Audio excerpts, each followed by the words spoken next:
Sizi gerçekten derinden sarsacak bir hikaye ile karşınızdayım. Biliyorsunuz, tarih kitapları genellikle devasa orduları, yenilmez generalleri ve büyük zaferleri yazar. Ama bugün inceleyeceğimiz dosya, 2008 yapımı o unutulmaz 120 filminin bize gösterdiği akıl almaz ve gerçek bir trajediye odaklanıyor. İnanın bana, bazen en destansı kahramanlıklar henüz lise çağına bile gelmemiş çocukların omuzlarına yüklenir. Hazırsanız bu yürek burkan tarihi dramın detaylarına dalıyoruz. Şu an karşınızda duran sayı 120. Aslında her şeyin başladığı ve bittiği yer tam olarak burası. Sadece 3 haneli basit bir sayı gibi duruyor olabilir ama inanın bana bu rakam devasa bir fedakarlığın ve olağanüstü bir cesaretin simgesi. Peki bu filmde bu sayı tam olarak kimi, neyi temsil ediyor dersiniz? Sıkı durun. Bu sayı, Birinci Dünya Savaşı'nın o en karanlık günlerinde Van'da yaşayan, yaşları sadece 12 ile 17 arasında değişen 120 çocuğu temsil ediyor. Evet, kesinlikle yanlış duymadınız. Daha lise çağına bile yeni adım atmış, çocuklukla gençlik arasında sıkışıp kalmış bu gençler, akıl almaz, adeta imkansız gibi görünen bir askeri mühimmat taşıma görevini omuzluyorlar. Gerçekten inanılması güç değil mi? Ama işte tam da burada hikayenin sonuna dair o can alıcı ve bir o kadar da sarsıcı istatistikle yüzleşmemiz gerekiyor. Karlı dağlarda, o amansız doğa şartlarında verilen mücadelenin sonunda o 120 gençten geriye sadece ve sadece 22 kişi kalıyor. Koskoca bir kafile eriyip gidiyor ve hayatta kalan sadece 22 gazi. İnsan bunu düşününce gerçekten yutkunmakta zorlanıyor. Peki ama neden? Yani neden sadece 22'si geri dönebildi? Bizim burada odaklanmamız gereken asıl kritik nokta tam olarak bu aslında. Film bize bu ölümcül yolda neler yaşandığını, hayatının baharındaki o fidanların ne gibi muazzam bedeller ödediğini çok çarpıcı bir şekilde gösteriyor. Gelin bu trajedinin tam olarak nasıl şekillendiğini anlamak için şöyle bir 1914 yılına, o dönemin çetin şartlarına gidelim. 1914 Van krizi. Olaylar aslında tam bir domino etkisiyle başlıyor. Önce savaş patlak veriyor ve seferberlik ilan ediliyor, hemen ardından bölgedeki yerel askeri tümen apar topar cepheye doğru yola çıkıyor. Ve asıl büyük kriz aylar sonra kendini gösteriyor. Sınırda başarıyla savaşan tümenin cephanesi tükenme noktasında.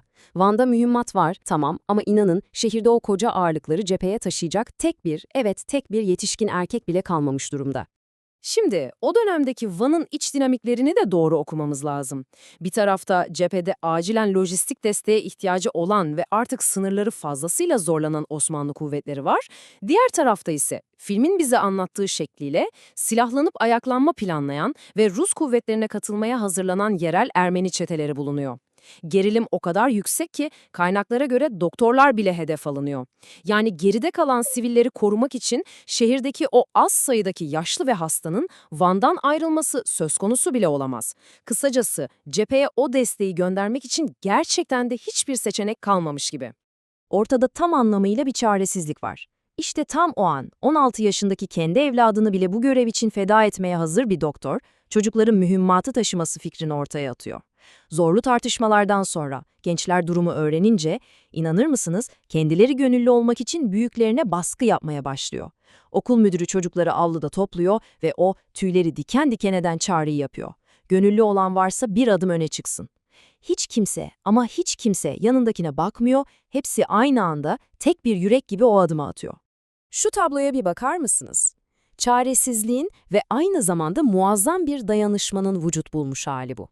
12 ile 17 yaş arası o 120 çocuk yola çıkmaya hazırlanıyor.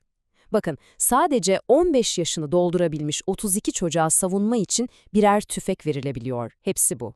Başlarında sadece Musa Çavuş ve birkaç asker var. Aileler ne mi yapıyor?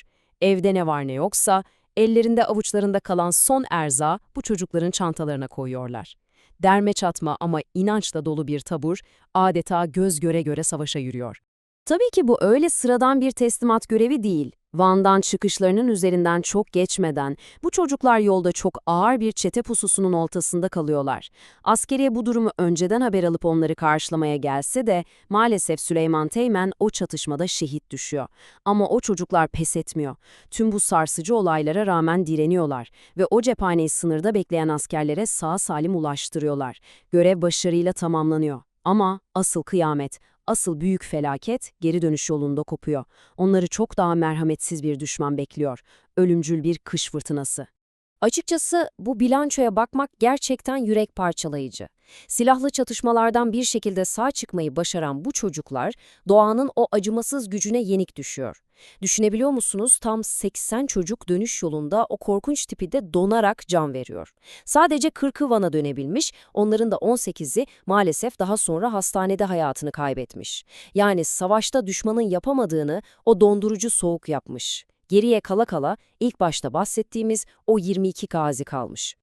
İşte böylesine tarifsiz bir fedakarlığı onurlandırmak, tarihin tozlu raflarından çıkarıp hepimize hatırlatmak için yönetmenler Murat Saraçoğlu ve Özhan Eren 2008'de bu eseri hayata geçirdi.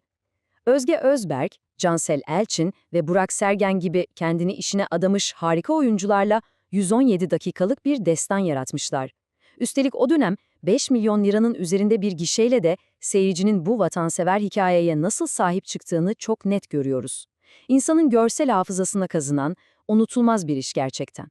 Bu incelememizin sonuna gelirken sizi aslında hepimizin üzerine uzun uzun düşünmesi gereken bir soruyla baş başa bırakmak istiyorum.